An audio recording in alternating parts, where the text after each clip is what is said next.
आज आपण निळवंडे या गावातून आहोत, तालुका संगमनेर, जिल्हा अहमदनगर. आज आपल्यासोबत या आजी आहे.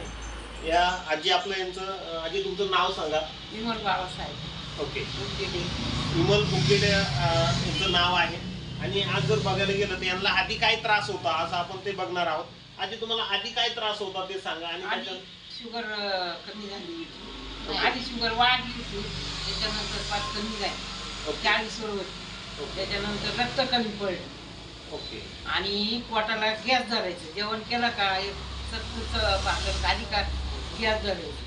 त्याच्यावर मला काही मेनू खावा लागायचा. आता मी पायाला माझ्या खडे व्यवस्थित सहन होत नव्हता, परची सहन होत नव्हती. आता मी 100 मीटर पायी जाते. ओके. म्हणजे तुम्हाला पहिलं पायाला चालायला त्रास होत होता, आता तुम्ही फिरू शकता.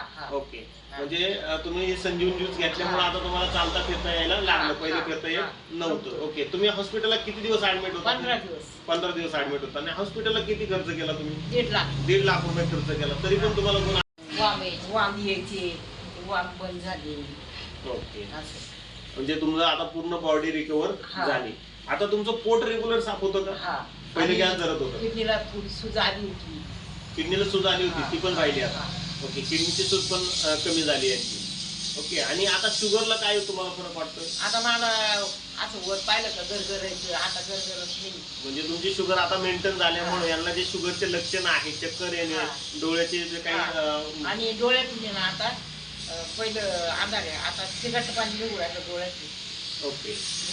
म्हणजे डोळ्यांना पण त्यांचा चांगल्यापैकी रिझल्ट आलेला आहे. ओके.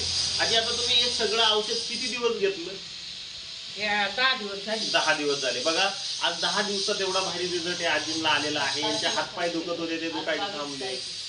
दुसरी गोष्ट, त्यांना चालता येत नव्हतं, पायाला जे काही खडे टोचत होते ते त्याच्यामुळे चालत नव्हतं. आता व्यवस्थित 100-200 मीटर चालू शकता आणि व्यवस्थित झोप पण येते आणि खालीलं पचतं बी आणि व्यवस्थित पद्धतीने पोट पण साफ होतं. असं जबरदस्त आपल्या संजीवन ज्यूसचा आणि शुगर फ्री लोशनचा रिझल्ट आहे. Okay. Thank you. Richway Solutions, a journey towards happiness.